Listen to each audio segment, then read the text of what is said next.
여러분 안녕하세요. 반갑습니다. 자, 빅데이터의 인생을 갈아넣은 변교수, 이른바 빅납계 변교수입니다.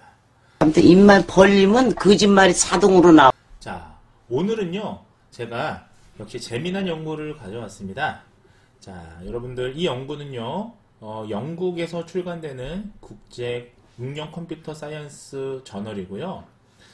역시 그 국제 저명 저널에 등재되어 있는 저널입니다. 자, 그래서 우리가 이 저널의 제목 먼저 살펴보시도록 하겠습니다. 자, 저널의 제목은요. 자, 여기 보시면 세 가지 모델링이 나옵니다. 자, 1번. 자, 가중 랜덤 포레스트가 나오죠. 자, 2번. 그냥 랜덤 포레스트가 나오죠. 자, 그러면 이게 3번이 되겠군요. 3번은 여러분들 잘 아시는 서포트 벡터 자, 회귀. 리그레션이니까 회귀라고 말씀드리겠습니다. 자, 그래서 여러분들 이 수업에서는 자, 세 가지 모델이죠, 지금. 자, 가중 랜덤 포레스트, 웨이티드 랜덤 포레스트랑 랜덤 포레스트랑 서포트 벡터 리그레이션을 가지고 뭔가 비교를 했습니다. 자, comparing이라고 하는 건 비교죠. 뭘 비교했나요? accuracy를 비교했네요. 자, accuracy는 정확도인데요. 자, 이렇게만 보면 우리가 지난번에도 살펴보셨다시피 정확도라는 게 정확하게 어떤 걸 의미하는지 우리가 알 수가 없습니다. 정확도 여러 개잖아요. 여러분들, 그래서 이건 본문을 살펴보셔야 되고요. 그래서 어떤 모델을 만들었습니까? 어떤 모델을 만들었을까요? 자, 맞습니다. 자, 이것은 바로 자, 대면 이름대기라는 건데요. 자, 대면 이름대기로 어떤 예측하는 모델을 만들었습니까? 대면 이름대기로 뭘 예측해요? 자, 사우스 코리아에 살고 있는 노인들의 대면 이름대기를 예측하는 모델을 만든 건데요. 이 세 가지 모델을 만들어서 정확도를 비교하겠다라고 하는 연구가 되겠습니다. 그래서 연구 제목을 다시 말씀드리면 가중 포레스트, 랜덤 포레스트, 서포트 팩터 리그레이션을 이용한 우리나라 지역사회 노인의 대면 이름대기 관련 예측 모델의 개발과 정확도 비교가 되겠습니다. 이건 너무한 거 아니냐고. 자, 그래서 여러분들 역시 우리가 지금 계속 보고 있는 이런 논문 또는 레포트의 구조는 처음에는 요약이 나와 있습니다. 자, 앱스트랙 하면 여러분들 이제 요약이라는 거 잘 아시겠죠? 자, 요약에는 전체적인 내용의 어떤 목적, 방법, 대상, 대상 먼저 나오죠. 대상, 방법, 결과, 그리고 결론. 결론은 시사점입니다. 이렇게 구성이 되어 있고요. 그래서 이 연구 앞부분은 좀 넘어가고요. 자, 우리 서론부터 한번 살펴보도록 하겠습니다. 자, 첫 번째 문장 뭐가 나와 있나요? 자, 첫 번째 문단을 쭉 보시면 이 문단이 첫 번째 문단이 좀 기네요. 자, 여기까지가 첫 번째 문단입니다. 자, 그래서 자, 여러분들 서론하면 이제 뭘 떠올리셔야 됩니까? 여러분들이 앞으로 회사에 나가셔서 빅데이터 분석가로서 레포트를 쓰시던 아니면 국책연구기관에서 연구원으로 취직해서 레포트를 쓰시던 아니면 저처럼 연구자나 학자가 되셔서 레포트를 쓰시던 결국 똑같습니다. 형태는 거의 유사해요. 제가 볼 때 분량의 차이가 좀 있을 뿐 형태는 유사합니다. 자, 그러면 인트로덕션이라고 하는 서론에는 여러분들 무엇을 담아주면 좋을까요? 자, 서론에 담아야 될 거 제가 크게 두 가지를 말씀을 드리겠습니다. 자, 연구의 배경이라는 건 지금까지 선행 연구가 어떻게 이루어져 왔다 이런 것들이 되겠고요. 두 번째는 연구의 필요성입니다. 자, 이 연구가 왜 필요하냐 라는 것도 이 서론에서 담아줘야 되고요. 항상 마지막 문단은 법칙처럼 연구 목적으로 끝납니다.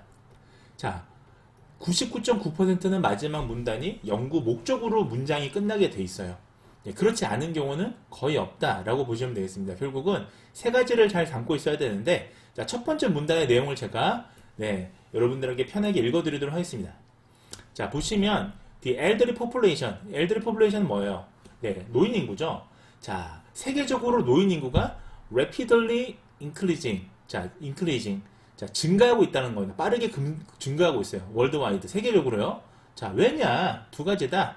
자, 사회 경제적 수준이 향상되고요. 의학이 발달되면 어떻게 되나요? 평균 수명이 늘어나게 되겠죠. 평균 수명이 늘어나면 네, 당연히 노인 인구가 급증하게 됩니다. 자, 근데 문제는 뭐냐? in particular 여기서부터 보시면 되는데요. 문제는 뭐냐? 우리나라는 자, 에이징이 굉장히 faster, 빨라요. 자, 우리나라는 노인 인구가 증가될 뿐만 아니라 자, 저출산이라는 사회 현상이 겹쳐져 있습니다. 우리나라의 문제는 보세요. 지금 노인 인구가 느는 게 문제가 아닙니다. 이것도 문제지만 출산율이 더 적잖아요. 자, 그러면 우리가 고령 사회, 초고령 사회 이제 이런 것들 얘기하고 있는데요. 2026년에 초고령 사회가 올 것이다라고 우리가 전망하고 있는데 결국 고령 사회를 결정짓는 거는 전체 인구에서 노인 인구의 비율이잖아요. 자, 그러면 저출산으로 인해서 노인 인구의 비율이 상대적으로 더 빠르게 급증하겠죠. 이런 것이 지금 우리가 대면하고 있는 그러한 한국 사회의 문제입니다. 자, 그러면 2026년에는 자, 초고령 사회라는 게 뭐냐? 초고령 사회라는 건 Super Aged Society인데요. 자, 20%가 전체 인구 중에서 Elderly Population이 차지하는 비율이 20%를 증가한 우리가 초고령 사회라고 합니다. 즉 5명 중에 1명 이상이 노인인 그런 사회를 우리가 초고령 사회라고 합니다. 자, 근데 이게 2026년에 올 것으로 전망되고 있고요. 2020년, 21년에 지금 코로나 때문에 출산율이 더 줄어들면서 지금 아마 더 빠르게 지금 이게 앞당겨질 수도 있습니다. 이거 한국 사회에 굉장히 큰 문제죠. 자, 그래서요, 특히 노인 인구가 증가하면 여러 가지 우리가 아주 사회적으로 큰 문제가 많이 발생돼요. 뭐 취업률도 문제고 노인 부양도 문제고 등등등인데, 자, 저처럼 노인의학자, 질병학자 측면에서 봤을 때는 노인 질환자가 느는 거예요, 여러분들. 여기 자, Senior Disease라고 되어 있죠. 자, 이게 노인 질환이라는 겁니다. 자, 노인 질환인 게 뭐예요? 젊은 사람들이 가지고 있는 게 아니라 노인에서 특별히 많은 질환을 우리가 노인성 질환이라고 합니다. 자, 노인 인구가 증가하니까 문제는 뭐죠? 이런 노인 질환도 함께 증가한다라는 거죠. 자, 특히 그 중에서 자, particular이 또 나오네요. 자, particular 계속 이어져 있습니다. 특히 그 중에서 뭐가 문제냐? 자, incidence of dementia. 뭐죠, 이게? 치매의 발병률, incidence, 발생률이 되겠습니다. 이게 rapidly increased. 아주 증가하고 있다는 거, 빠르게. 자, 그래서 이게 얼만큼 빠르게 증가하느냐? 자, 2010년에는 여러분들 22만 명에 불과했습니다. 근데 이것이 빠르게 증가해서 2020년에 어떻게 됐어요? 불과 10년 만에 네, 63만 3천 명. 거의 지금 3배 가까이 늘었잖아요. 자, 이처럼 결국은 환자가 급증하면서 우리 그 노인의학이라고 합니다. Geriatric Medicine이라고 해서 요새는 노인병학이라고 하거든요. 자, 이런 용어는 좀 알아주시면 좋겠죠? 자, 노인병학. 저처럼 뭐 치매라든지 파킨슨 질환이라든지 이런 것들에 관심이 있으면 노인병학이라고 우리가 많이 불러요. 자, 요거를 잠깐 지워보고요. 짠, 예, 지웠습니다. 그래서 이런 노인병학에서는 이게 굉장히 중요한 이슈다라고 보고 있습니다.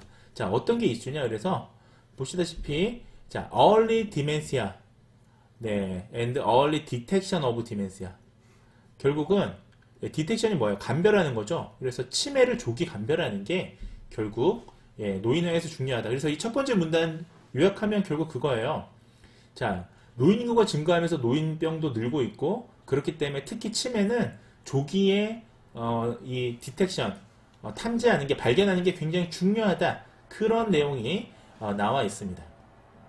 자, 그런데 두 번째 문단은 무엇을 얘기하느냐? 바로 communication abilities, 의사소통 능력을 강조하고 있습니다. 자, 의사소통 능력하고 치매하고 무슨 관계가 있느냐? 자, 그게 두 번째 문단에 나와 있는 거죠. 그래서 보시면 communication ability, 자, 의사소통 능력이란 게 뭐예요? 우리가 SLS, cognitive ability, such as memory. 자, 기억과 같은 우리가 이런 인지 기능이나 이런 community ability는 노화 과정에서 감퇴가 뚜렷한 기능이죠. 자, 무슨 말이냐면 우리가 치매가 아니더라도 일반적으로 우리가 늙어가면서 우리 기억력도 깜빡깜빡하고, 여러분들 뭐 연예인 이름도 깜빡깜빡하고, 예, 때로는 뭐 리모컨이 어딘지도 깜빡깜빡하고, 제 이름 빅납게 변해온도 깜빡깜빡 하잖아요, 여러분들. 자, 이거는 기억력도 소실되고 이런 어떤 커뮤니케이션 능력도 떨어지는 거죠. 이건 자연스러운 현상입니다. 치매가 아니더라도. 자, 강이라고 하시는 한국 사람인 것 같은데요. 이 사람이 2001년에 레포트 보고한 바에 따르면요. 노인 인구의 41.4%가 일상생활 중에 의사소통에 많은 어려움을 겪는 것으로 조사되었다고 합니다. 자, 특히 보면요.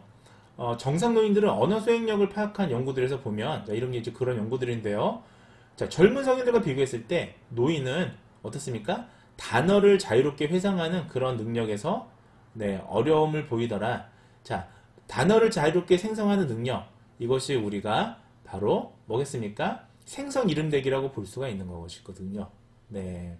그래서 여기 Generative Naming Ability로 나와 있죠. 자, 이것을 우리가 생성 이름대기라고 볼 수 있고요. 자, 이거는 뭐냐 하면 또 다른 말로 똑같은 말로 범주 이름대기라고도 합니다. 자, 이거 뭐냐 하면 이런 거예요. 자, 여러분들 최대한 지금부터 1분 동안 시장에 가면 볼 수 있는 사물 이름을 최대한 말해보세요 라고 하면 여러분들이 말할 거 아니에요. 근데 이거는 뭐 정해진 게 아니죠. 그래서 제너러티브, 그러니까 생성하는 이름대기라고 하는 거예요. 시장에 가면 뭐 있죠? 떡볶이도 있고 순대도 있고 제가 먹을 것만 계속 얘기하네요. 배고파서 그런지. 자, 그리고 뭐 돈도 있고 강도도 있고 뭐 이런 걸로 쭉 얘기할 수 있겠죠. 자, 이런 것들은 자, 우리가 이름을 만들어내는 능력이고요. 그 다음에 이거를 다른 말로 범주 이름대기. 왜냐하면 시장이라는 범주 안에 들어가 있는 명칭들이니까요.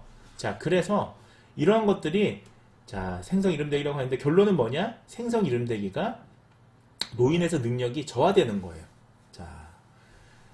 자, 그래서 이 두 번째 문단은 커뮤니케이션 능력이 노화 과정에서도 저하되는 능력이다라는 내용이 나와 있습니다. 그럼 자, 세 번째 문단은 뭐가 들어있을까요? 근데 최근에는 자, 컴프로테이션 네이밍이 나옵니다.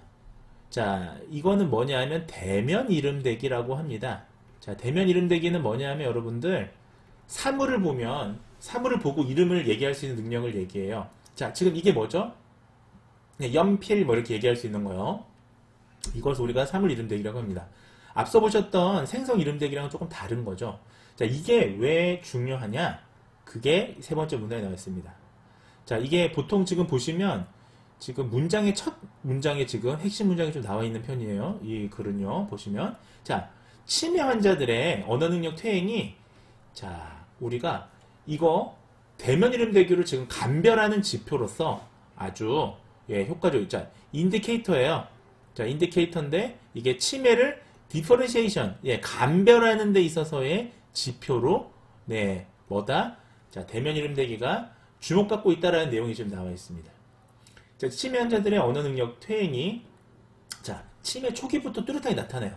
치매 환자들은 옛날에는 기억만 문제가 있다라고 가정을 썼습니다. 근데 최근 지난 20년간 디케이트라고 그러죠. 지난 20년간 많은 노인의학적 연구들을 보시면 단순 기억 능력, 메모리라든지 인지 능력이 아니라 언어 능력이 사실은 상당히 치매의 조기 어떤 감별 지표로서 굉장히 많이 보고가 되고 있습니다. 뭐 코르트 연구나 종적 연구나 이런 데에서도 국내외적으로 공통되게 뭐 우리나라 연구만 그러냐 외국 연구에서도 마찬가지로 굉장히 많이 이게 지금 주목받고 있어요. 자, 그래서 이게 지금 보시면 그래서 뭐가 중요하다? 자, 인지와 언어 능력에 대한 평가는 매우 중요해요. 자, 매우 중요한데 자, 에센셔널하다라고 지금 나와 있죠. 커그니티브랑 랭귀지 어빌리티는 필수적이에요. 자, 근데 그 중에서도 자, 어멍댐이니까 그 중에서도 자, 이름대기는 치매 선별 검사에서 필수적으로 포함되는 하위 검사 항목입니다. 자, 필수적인 아이템, 서브 테스트라고 적혀 있어요. 즉, 네이밍이라는 이 검사는요, 우리가 치매를 스크린 테스트할 때 반드시 들어가게 되어 있습니다. 그래서 여러분들 뭐 MMSE라든지 뭐 K-모카라든지 이런 선별 검사를 보시면 어떻습니까? 거기에 랭귀지 어빌리티나 네이밍이 반드시 들어가게 되어 있어요. 자, 그래서 앞으로 노인 인구 비율이 증가함에 따라서 치매 환자도 늘어날 것으로 전망이 되고요. 자, 그러다 보면 어떻습니까? 자, 노인 인지장애의 위험률을 정확히 이해해서 자, 이것을 조기에 진단하고 자, 여기 있습니다. 조기에 진단하고 자, 적절한 재활을 우리가 제공하는 것은 뭐다? 자, 이 제론톨로지, 제너틱스 앤 제론톨로지가 노인의학이나 노인병을 얘기합니다. 자, 노인의학과 노인병 분야에서 매우 중요한 뭐다? 이슈다라는 거죠. 자, 결국 종합하면 뭡니까? 세 번째 문단에서 얘기하고 싶은 거는 그 중에서도 대면 이름대기라는 게 굉장히 중요한 치매 초기부터 나타나는 우리가 치매 감별 지표로서 주로 사용이 되고 있고, 자, 이런 걸 이용해서 우리가 감별해야 된다. 그게 아주 노인병학에서 중요한 어떤 이슈다라는 내용이 나와 있습니다. 자, over the past decades. 자, 우리가 지난 그 과거를 좀 돌이켜 보면요, 선행 연구들을 보면, 자, supervised learning based machine, 네, 머신 러닝 알고리즘, 네, 예를 들면 support vector regression 같은 것, 또는 뭐 weighted random forest, random forest 같은 것들이 아주 광범위하게 쓰이고 있어요. 어떻게 쓰이나요? 자, identity, 네, complex risk factors of disease. 자, 질병의 복합적인 위험 요인을 확인하는 그런 방법으로 뭐가 쓰이고 있다고요? 자, supervised learning based machine learning 알고리즘이 쓰이고 있습니다. SVR이나 weighted random forest나 random forest 같은 것들이요. 자, 특히나 여러분들 이런 것들을 뭐라고 부릅니까? ensemble machine, 예, 앙삼블 머신이라고 하죠. 그래서 앙삼블 머신이 어떻습니까? 뭐 우리 이 CART라고 해요. 우리가 이 classification and regression tree, 회귀나무 같은 거요. 이 decision tree죠. 이런 decision tree에 비해서 어떻습니까? 예측력이 더 높더라. 자, have better prediction performance가 더 좋더라. 자, 이 얘기는 뭐냐 하면, 예, 여기요. 저 예측 퍼포먼스가, 예, 디시전 트리보다 앙셈블 모형이 훨씬 더 좋다라는 내용입니다. 자, 그럼에도 불구하고요. 자, 뭐라고 나와 있냐면, 여기 보시면, 자, 그럼에도 불구하고 대부분의 연구들에서, 네, 네, 여기 보시면, 자, 이게죠. 자, 대부분의 연구들에서 리그레션 모델을 사용했어요. 그리고 디시전 트리는 트리로 또 예측하기도 하고요. 앙셈블 머신을 쓴 거는 only a few studies, 아주 소수의 연구, 거의 수행되지 않았다라고 우리가 보시면 됩니다. 자, 그래서 결국은 보시면 in addition 또 보시면요, 이게 지금 연구의 필요성이죠. 이게 연구의 필요성의 이 부분들. 앞서는 연구의 배경이고요. 이런 게 연구의 필요성입니다. 잘 벤치마킹 하세요. 자, 보시면 게다가 보시면 우리가 아는 한, we are aware, 우리가 인지하느냐, no study have attempt to predicting the communication characters of health South Korean elderly people in the normal aging process using an ensemble machine. 자, 보시면 우리가 아는 한 지역사회의 건강한 노인을 대상으로 ensemble 머신을 이용해서, 자, 정상 노화에서 의사소통을 예측한 연구 수행되지 않았다. 그러니까 무슨 말이냐면 주로 질병을 위주로 했었고, 질병을 위주로 한 연구들은 주로 리그레션 모델을 사용을 했었고, 뭐 아주 소수의 연구들이 디시전 트리를 또 사용을 했었는데, 언샘블 머신을 사용한 건 거의 없고요. 그 다음에 또 질병이 아니라 지역사회 노인을 대상으로 하이 리스크, 우리가 고위험군을 파악해야 되는데 그렇게 사용한 언샘블 머신은 잘 없었다라는 내용이 지금 나와 있습니다. 그래서 이게 연구의 이제 마지막 부분 뭐겠습니까? 연구 목적이죠. 항상 연구 목적으로 끝납니다. 자, 그래서 보시면 이 연구에서는, 자, 어땠습니까? 지역사회 노인을 대상으로 Support Based Regression, Random Forest, Weighted Random Forest를 이용해서 대면 이름대기 예측 모형을 개발했고요. 그 다음에 각 모형의 정확도를 비교해서, 자, Accuracy를 지금 비교한다 나와있죠. 자, 그래서 Best Performance가 뭐냐? 가장 성능이 우수한 모델이 뭐냐? 자, 요약하면 SVR이냐 아니면 랜덤 포레스트냐 아니면 웨이티드 랜덤 포레스트냐, 가장 애큐러시가 높은 모델이 뭐냐를 파악한 게 이 연구의 핵심입니다. 그래서 이 연구는 지금 성능을 비교한 게 첫 번째고요. 그 다음에 두 번째는 우리가 대면 이름대기에 영향을 미치는 요인들이 뭔지도 또 파악하는 거예요. 이 두 가지가 이제 연구 목적이 되겠습니다. 자, 그래서 이제 두 번째 우리가 서론을 좀 길게 보셨는데요. 서론 사실 중요하게 보셔야 돼요. 왜냐하면 여러분들이 나중에 아까 말씀드렸다시피 회사에 취업해서 레포트를 쓰던, 아니면 뭐 연구자가 되셔서 레포트를 쓰던, 국책연구기관에 가셔서 또 국가연구를 하시던, 결국은 레포트를 쓸 때 여러분들 글 쓸 때 제일 어려운 게 뭘까요? 서론이에요, 서론. 서론하고 논의 부분이 쓰기가 제일 어렵습니다. 자, 그래서 좀 제가 좀 까다롭게 얘기를 했고요. 그 다음에 두 번째가 연구라는 게 뭐 문득 생각나서 이렇게 하겠다라고 그렇게 하면 안 됩니다. 반드시 연구 동향이 나와야 되고요. 자, 최근 연구의 흐름들은 어떠했는지, 그 다음에 왜 이런 연구가 선행 연구의 차별성이 뭔지, 그리고 이렇게 분석하는 필요성이 뭔지, 이거를 우리가 정확하게 서론에서 밝혀줘야 좋은 연구다라고 할 수가 있는 거예요. 그래서 제가 좀 표본으로 길게 설명을 드렸습니다. 그렇지 않으면 여러분들이 갑자기 왜 뭐 이름 대기를 갑자기 왜 봐? 이렇게 생각할 수가 있잖아요. 그래서 치매 환자한테 이게 왜 중요하고 뭐 그런 내용들이 나와 있었어요. 자, 두 번째는 여러분들 Research and Method, 네, 연구 방법이 되겠습니다. 자, 이 연구 방법 우리가 섹션을 여기는 좀 여러분들이 더 주의 깊게 보셔야 돼요. 왜냐하면 연구 방법은 여러분들이 공부할 때 응용하고 앞으로 실제로 여러분들이 배운 머신러닝을 application, 또 응용할 수 있는 고급적인 advanced한 그런 내용들이 여기 지금 나와 있잖아요. 그러니까 research and method는 여러분들이 굉장히 관심 있게 보셔야 됩니다. 자, 첫 번째 subject가 나옵니다. 자, 이거는 대상자라고 우리가 얘기할 수가 있죠. 근데 보면 participants라고 나와 있기도 하고 subject라고 나와 있기도 하고 뭐 data source라고 표현하기도 하는데 뭔 차이가 있느냐? 자, 그거는 뭐 동의어예요. 차이는 없습니다. 다만 우리가 데이터 소스라고 하면 2차 자료인 경우, 세컨더리 데이터인 경우에 우리가 데이터 소스라는 표현을 쓰게 되고요. 서브젝트나 아니면 뭐 파티시펀트라고 쓰게 되면 여러분들 이거는 그냥 2차 자료는 아니고 뭔가 직접 연구자가 조사한 느낌이 좀 들죠. 자, 내용을 보실게요. 자, 485면 elderly subject가 들어갔습니다. 자, 485면에 이 elderly subject는 248명의 맨이 있었고요. 377명의 여성이 있었습니다. 자, 어디에 어떤 사람이냐? Living in Seoul and 인천. 자, 서울하고 인천에 살고 있는 사람들이었고요. 자, 어떤 사람들이냐? 74세보다 더 많은 사람들. 자, 입니다. 그래서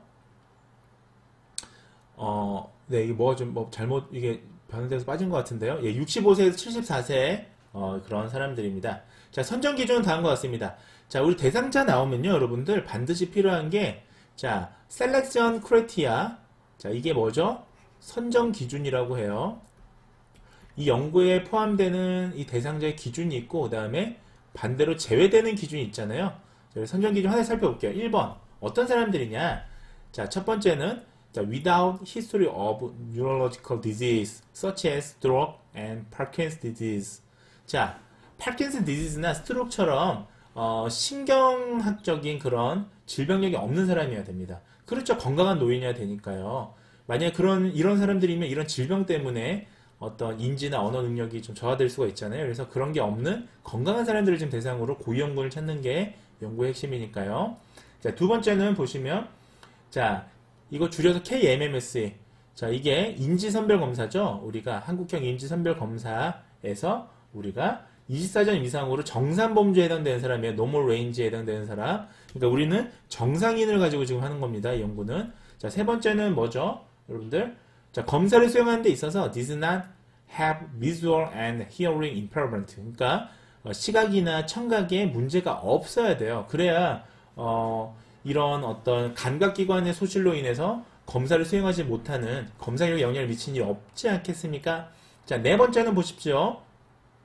자, 이게 KGDSS라고 해요. 제가 시간 관계에서 빨리 말씀드릴게요. 이건 뭐냐 하면 단축형 노인 우울증 검사라고 보시면 되겠습니다. 그래서 이 단축형 노인 우울증 검사에서 우울증이 없는 노인이었어요. 자, 왜? 여러분들 우울증이 있으면 인지나 언어 능력에 영향을 미쳐서 검사 수행 결과에 영향을 미치죠. 그래서 이런 것들을 컨트롤 해줘야 됩니다. 자, 그 다음 여기 마지막 서브젝트에서 마지막 문장은 역시 그 샘플 사이즈 캘큘레이션으로 들어가 있습니다. 표변수 산정으로요. 그래서 이것을 우리 줄여서 파워 어널리시스라고 하는데요. 자, 이 프로그램을 썼더니만, 자, 여기 알파 뭐 0.05, 뭐 베어블론 9, 그 다음 파워는 1에서 베타 값을 뺀 거죠. 그래서 0.95. 자, 그 다음 이펙트 사이즈는 F 분포에서의 0.25 이렇게 계산을 하면, 자, 샘플, number of sample, 표본수가 400이 산정이 돼요. 그러니까 400명은 최소 넘어라 이제 이런 어떤 그런 유의한 표본수를 산정해 준 결과입니다. 그러면 이게 지금 이 연구에서는 몇 명이죠? 485명이니까 이 표본수는 어떻게 됐나요? 자, 충족을 했다라고 보시면 되겠죠. 자, 그와 같은 내용들이 지금 밑에 쭉 나와 있습니다. 이 그림에 지금 나와 있죠. 그래서 보시면 아까 나왔던 이펙트 사이즈 F 분포에서의 우리가 그 최소한의 이거는 지금 어떻게 보냐면 코엔이라고 하는 사람이 우리가 이 영향력을 볼 때 이펙트 사이즈를 뭐 매우 높다, 뭐 높다, 보통이다, 뭐 이렇게 하는 게 있어요. 그래서 거기에 따른 수치고요. 나머지는 쭉쭉쭉 입력하면 이렇게 나오더라. 결과가 나와 있습니다. 자, 2번 자 B 이제 보시면 B에는 뭐가 나와 있느냐? 자, definition of measurement. 그러니까 변수를 어떻게 정의했느냐라는 거죠. 변수를 어떻게 측정했느냐. 그 다음에 variable을 어떻게 측정했느냐. 뭐 그런 variable 어떻게 definition 정의했느냐에 대해서 나와 있습니다. 자, 보시면 자, 본 연구에서는 뭐라고 적혀 있냐면 주의 집중 능력이 제한되어 있고, 여러분들 어르신들은 주의 집중 능력이 조금 제한되어 있죠. 그 다음에 오랜 검사를 지속하기 어려운 노인들의 특성을 고려해서 노인분들 대상으로 1시간씩 2시간씩 검사하면 어르신분들이 어떻습니까? 역정을 내시잖아요. 뭐 안 내시는 분도 있고, 물론 이제 웃자고 소리고요. 아무래도 어르신이 되면 집중하기가 어렵습니다. 여러분들도 1시간씩 길 가다가 누가 검사하자고 그러면 좋아하겠어요? 자, 그러니까 대면 이름대기 능력은 어떻게 했느냐? 원래 60문항짜리예요, 여러분들. 60문항짜리 검사를 그게 아니라 숏폼으로 했습니다. 숏폼. 그러니까 단축형 검사인 보스턴 네이밍 테스트, 우리나라식의 보스턴 네이밍 테스트를 했고, 이건 이제 15문항이죠. 근데 이게 그 단축형이니까 사실은 그 효능은 거의 유사합니다. 성과는 검사도구 효능은요. 그 다음에 우리가 정반응당 1점씩 했어요. 그 다음에 이거 토탈 스코어가 15점으로 구성이 되어 있고, 컷오프 스코어가 뭐죠? 자, 컷오프 스코어가 여러분들 절단점이라고 그래요. 절단점. 자, 절단점이라고 하는데, 자, 의료 연구하시는 분들은 절단점 분명히 아셔야겠죠? 절단점은 뭐냐? 정상하고 질병하고 구분해주는 스코어를 얘기하는 겁니다. 그러니까 15점 중에 우리가 8점은 넘어야 정상이고, 이 연구에서는 자, 8점을 못 넘으면 문제가 있다고 보는 거예요. 자, 이름대기에 문제가 있다 이렇게 보시는 겁니다. 자, 그 다음에 자, executive 펑션이 나와 있는데, executive 펑션은 집행 기능이에요. 우리가 집행 기능 제가 써드릴게요. 집행 기능, 실행 기능이라고도 하기도 합니다. 그 다음에 visual spatial ability는 시공간 능력이죠. 시공간 능력이고요.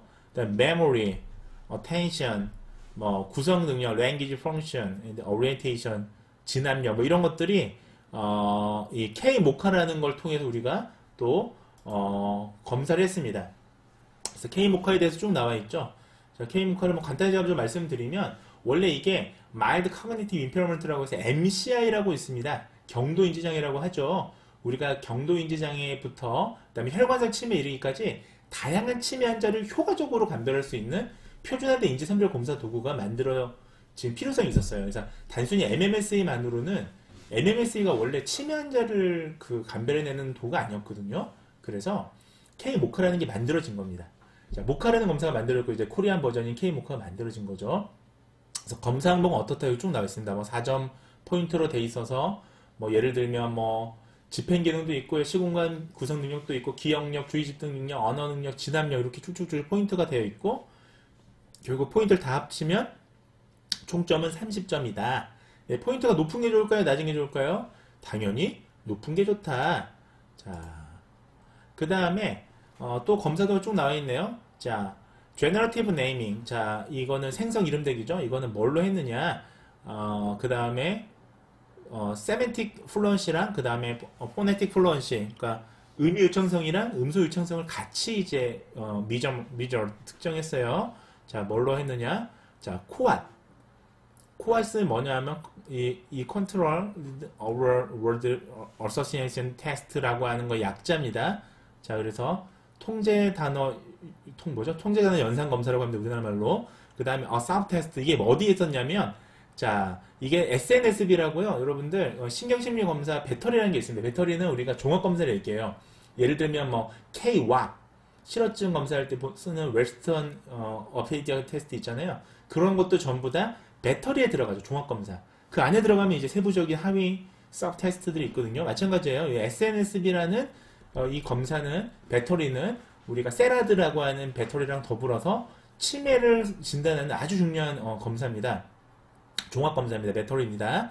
자, 그 중에서 하위 검사 서브 테스트로 코앗이 있는데 그 코앗을 검사해서 이걸 우리가 생성 이름대기라고 정의했다라고 나와 있어요. 그래서 이거는 뭐 대충 얘기하면 간단 얘기하면 여러분들 잘 아시다시피 렉시컨 세멘틱 네트워크의 이제 활성화를 보는 거고요. 그러다 보니까 제한 시간 1분 동안에 대상자가 뭐 동물, 애니멀에 대해서 최대한 말을 많이 하게 한다든지 그 다음에 음소는 K, 기읍으로 시작되는 음소를 최대한 많이 얘기해 주세요라고 하는 거예요. 예를 들면 이렇게 하는 겁니다. 자, 피험자님 1분 동안 지금부터 생각나는 대로 동물 이름을 최대한 많이 저한테 말씀해 주세요. 이렇게 하는 검사가 바로 코앗 검사가 되겠습니다. 그래서 모든 반응을 순서대로 이제 기록을 하고요. 정반응만 검사했다. 그렇게 나와 있습니다. 자, 그 다음에 그림 설명하게 나오죠. 자, picture description. 자, 그림을 보고 설명한 건 어디 있는 거냐? K-WAP. 여러분들 너무 잘 아시죠? K-WAP을 Western Aphasia Battery라고 해서 실어증 검사에 들어갑니다. 그래서 이 실어증 검사에서 스스로 말하기 항목에 포함된 해변가 그림이 있어요. 이 해변가 그림을 보고 설명하기 과제를 이용해서 측정을 하고요. 자, 여기서는 해변가 그림을 보고 전체 단어 중에 내용상 적절하고 올바른 단어 제공하는 비율이 자 CUI 비율을 레이쇼를 쟀습니다. 그 공식은 이와 같습니다. 간단하죠. 그래서 CUI에 그러니까 정확하게 얘기한 수 곱하기 총 단어 수 곱하기 100 하면 레이쇼 비율이 나오잖아요. 자, 이것만 보면 여러분 어떻습니까? Continuous Variable이겠죠. 이거는 연속형으로 스케일이 나오게 되겠습니다. 자, 그 다음에 작업 기억에 대해서 또 나오네요. 자, 워킹 메모리에 대해서 나옵니다. 워킹 메모리라고 하는 거는 우리가 짧은 시간 동안에 기억되는 기억을 얘기해요. 그러니까 뭐 롱텀 메모리, 뭐 숏텀 메모리 뭐 이런 게 있는데요. 워킹 메모리는 숏텀 메모리랑 가깝다고 보시면 됩니다. 우리가 일상생활을 하기 위해서 머릿속에 저장돼야 될 아주 짧은 기억들을 얘기합니다. 이거는 어떻게 했냐면 자, 코리안 웩슬러 어덜트 인텔리전스 스케일. 그러니까 이게 지능 검사예요, 사실은. 자, 웩슬러 지능 검사, 어른용, 성인용 지능 검사에서 서브 테스트인 서브 테스트를 갖고 이용했다라고 지금 나와 있고요. 자, 뭘로 그다음에 어떻게 했냐? 니지스판이라는 게 있습니다. 니지스판 검사가 있어서 검사자가 숫자를 불러주면 바로 따라서 외우거나 거꾸로 따라서 얘기하는 거예요. 그래서 바로 따라서 하면 forward가 되고요. 거꾸로 따라서 얘기하면 backward가 되겠습니다. 자, 이런 검사로 했고요. 세 개의 숫자로 시작해서 예를 들면 1, 3, 4 이렇게 시작해서 하나씩 자, 4단계에서 1, 3, 4, 5 뭐 이런 식으로 해서 하나씩 늘어나는 거예요. 듣고 기억했다가 거꾸로 얘기하거나 뭐 순서대로 얘기하거나 이렇게 하는 검사입니다. 그래서 두 번의 시행 조건을 이제 하게 되고요. 그 다음에 2차 시행은 1차 시행에서 실패한 경우에는 2차 시행을 시행해서요. 그 다음에 정확한 수행의 단계 숫자 자릿수로 표시합니다. 그래서 단계가 모두 9개까지 숫자를 외우는 걸로 되어 있습니다. 예를 들면 4, 5, 6, 3, 5, 7, 8 이렇게 하면 여러분들 이걸 듣고 거꾸로 해보세요 하면 되게 어렵죠. 네, 이런 식으로 하는 겁니다. 자, 그래서 이것을 그 총점은 14점으로 되어 있습니다. 14포인트로 토탈 스코어가 되어 있다 라고 나와 있고요. 자, 그 다음에 뭐 거꾸로 말하기 백워드도 마찬가지다. 예, 이렇게 지금 나와 있습니다. 자, 그 다음에 디퍼레이션 볼게요. 지금 여기 오늘은 좀 검사 도구에 대한 내용이 좀 굉장히 많죠. 그러니까 미저먼트에 대한 내용이 많은 거예요, 여러분들. 자, 근데 왜 그러려면 독자들이 이거를 이 연구가 얼마큼 과학적이고 철저하게 진행되는지를 알려면 미저먼트 부분을 이렇게 아주 자세하게 얘기를 해줘야 됩니다. 그 다음에 디프레션에 대해서 나와 있죠. 디프레션은 어떻게 했느냐? 자, 우리가 단축형 노인 우울증 검사를 통해서 했다. 이 단축형 노인 우울증 검사는 역학 연구에서 굉장히 많이 사용됩니다. 그래서 우리가 GDS라고 불려서 얘기하는데요. 자, 이거는 GDS 30문항을 또 다 쓰는 게 복잡하니까 이 중에서 우울증사하고 상관관계가 가장 높은 자, 단축형입니다. 그래서 15문항만 자, 15아이템이 나와 있죠. 15문항만을 가지고 축소해서 제작한 이걸 이용했고요. 개발 당시 연구자들의 이 일치도 자, correlation coefficient 그러니까 R 일치도를 보면 0.84 그러니까 굉장히 높은 상황이가 있었어요. 그러니까 이 단축형이랑 단축형이 아닌 원래 GDS랑 상관관계가 높죠. 그 얘기는 단축형이지만 원래 GDS를 쓰는 거랑 똑같은 효능을 똑같진 않지만 거의 유사한 효능을 보인다 라고 성능은 유사하다라고 보시면 되겠습니다. 자, 우울증을 이제 우리가 판단하는 컷오프 스코어가 들어가죠.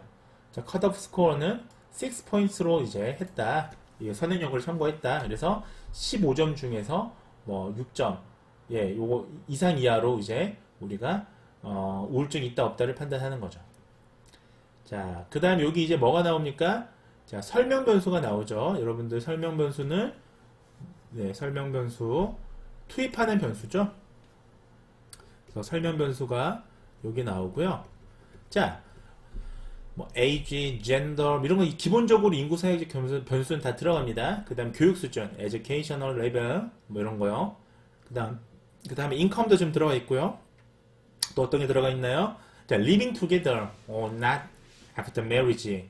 그러니까 결혼해서 동거 같이 하고 있느냐. 그러니까 혼인해서요. 그 배우자랑 같이 살고 있느냐, 가족이랑 배우자랑 그렇지 않느냐. 예. 그 다음에 smoking, drinking, 그 다음에 working memory, picture description. 그러니까 이런 지금 인지적인 것들, 언어적인 것들, visual spatial memory, 뭐 이런 것도 attention, 뭐 이런 거 다 지금 들어가 있죠. language function, orientation 전부 다 해서 지금 투입을 했어요. 그 내용이 여기 나와 있습니다. 자, 그 다음에 쭉 보시면, 자, 그래서 여기 지금 테이블 1에, 이 테이블 1에 지금 뭐가 나와 있죠? General characteristics of subject. 대상자의 일반적 특성이 여기 쭉 나와 있습니다. 네, 보시면 되고요. 자, 그 다음에, C에서는 좀 뭘 얘기하고 있느냐? 자, 이제, 메서드에서 남은 게 뭐죠? 자, 모델링, 알고리즘을 어떻게 썼느냐에 대해서 이제 말씀을 드려야 되잖아요. 그래서, C에서는 지금 보시면 우리나라 노인의 대면 이름 대기 예측 모형의 개발에 대해서 어떻게 개발했는지 나와 있습니다. 자, 그래서 먼저 여기 보시면 자, SVR을 먼저 이용을 했네요. 자, SVR은 보시면 Support Vector Machine이에요. 자, 이거를 기본으로 한 리그레이션 모델입니다. 자, Support Vector Machine을 기반으로 한 리그레이션 모델이고요. SVR은 SVM을 회귀 분석에 적용할 수 있도록 확장한 겁니다. 그래서 여기서 보시면 우리가 이 incentive loss function이라는 게 있습니다. 이게 뭐냐면 이 무감도 자, loss function이니까 손실함수가 되겠습니다. 자, 이것을 도입해서 이걸 도입하면 리그레이션처럼 확장을 할 수가 있어요. 그래서 SVR은 뭐가 장점이냐? 자, 어드밴티지 장점이 나와 있죠. 자, 뭐가 있냐면 복잡한 패턴이나 비선형선, 논 리니어 같은 경우에도 높은 설명력을 가지는 장점이 있습니다.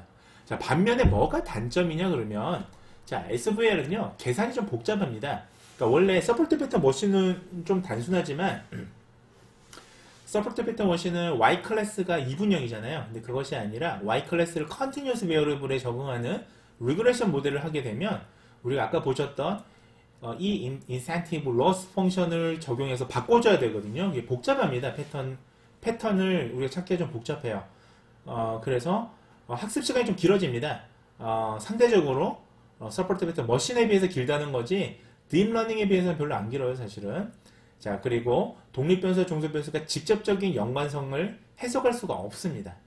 그러니까 무슨 말이냐면 이것도 역시 블랙박스 모형이라는 거예요. 그래서 모형에 대한 해석이 쉽지 않다라는 단점이 있습니다. 그러니까 대부분 애큐러시가 높은 모델들은요, 결국은 설명력을 좀 해석하기가 쉽지 않죠.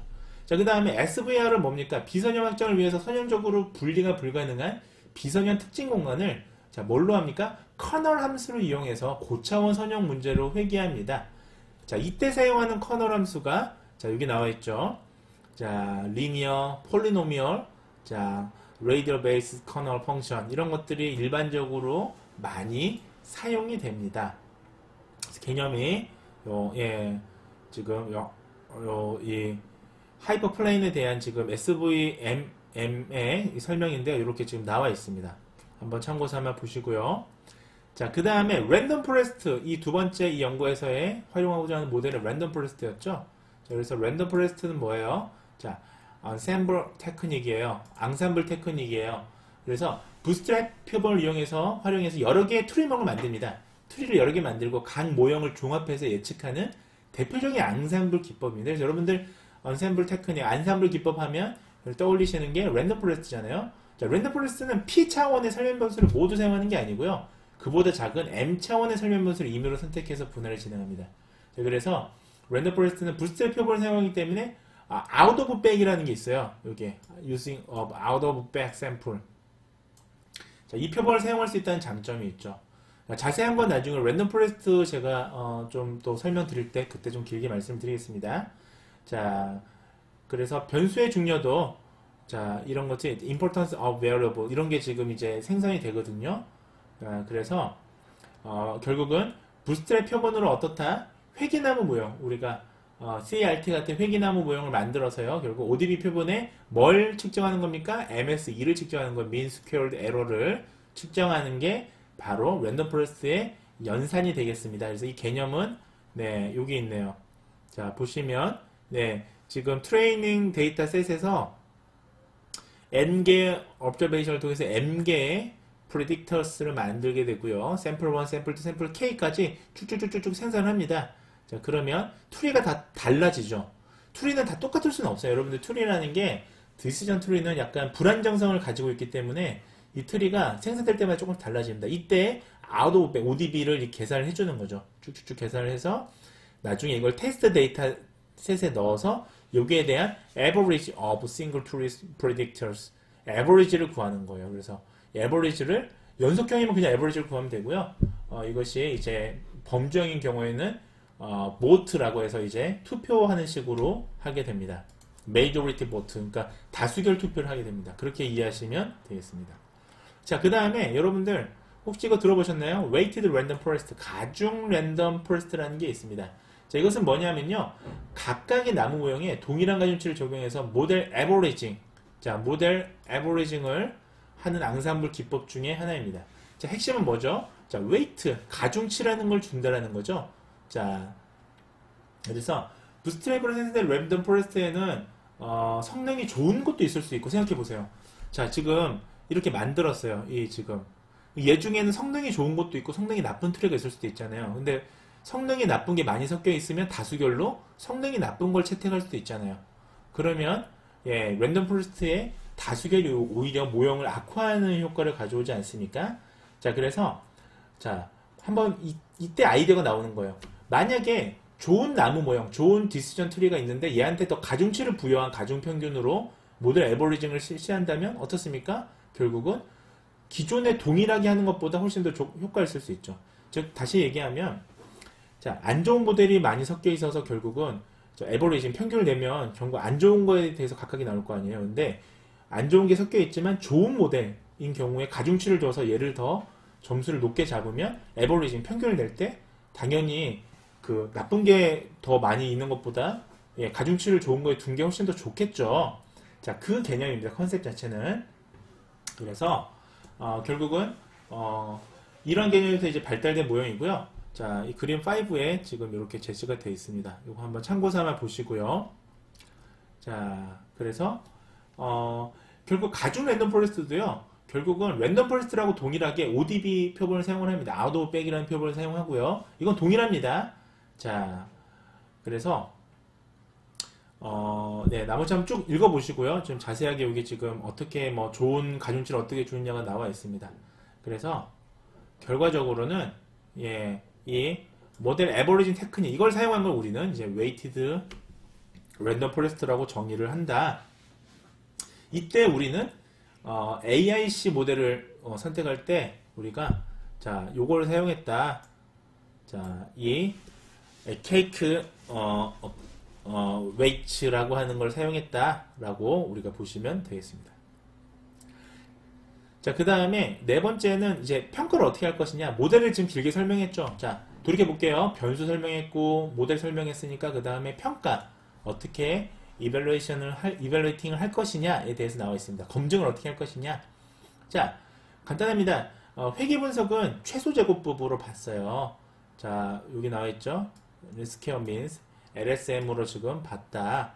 그쵸? 회계 모형을 우리가 평가할 때 성능 평가 가장 우리가 제일 쉽게 볼 수 있는 게 바로 최소 제곱법이죠. 그 다음에 랜덤 포레스트는 자, 우리가 트리를 생산하는 걸 100개로 제한을 했습니다.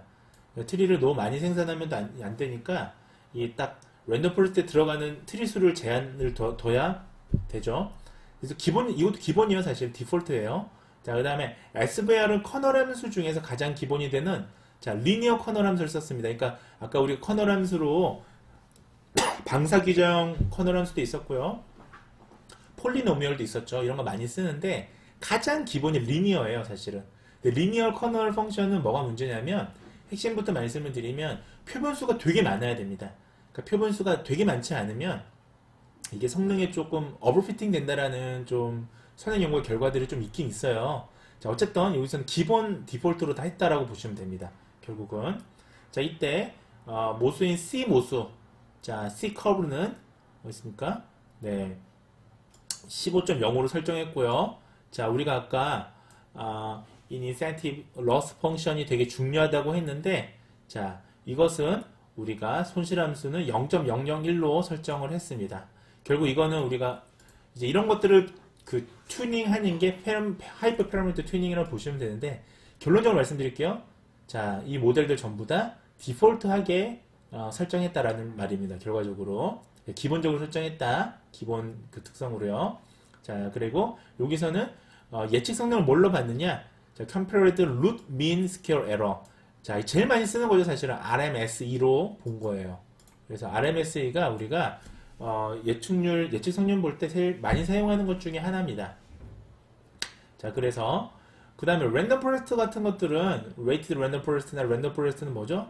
자, 랜덤 임의성을 포함하고 있으니까 시드를 줘야 되잖아요. 시드를 안 주면 계속 여러 번 모형을 돌릴 때마다 결과값이 다르게 나오니까 시드는 1, 2, 3, 7, 8, 9로 줬다라고 나와 있습니다. 자, 이제 결과를 우다다다닥 보겠습니다. 자, 결과입니다.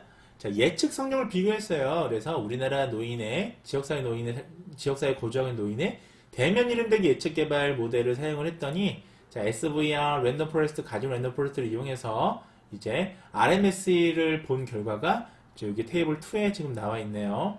그래서 자, RMS가 가장 낮은 게 좋은 거예요? 높은 게 좋은 거예요?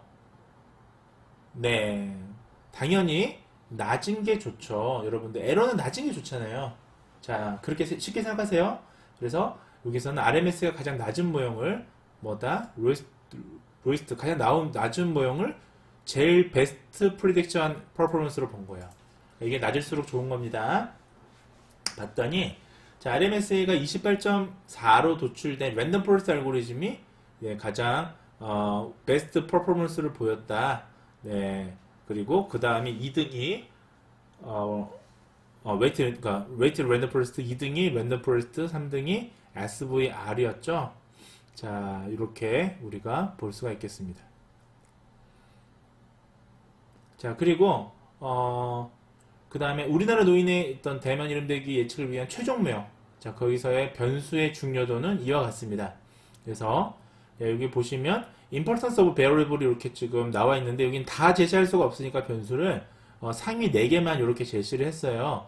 그래서 mean decrease Gini의 평균 Gini의 감소를 여기 지금 X축에 뒀고요. Y축에는 지금 각각의 이 검사 도구의 이름이 나와 있습니다. 그래서 이렇게 나와 있고요. 지금 보시면 자, 뭐가 지금 제일 높나요?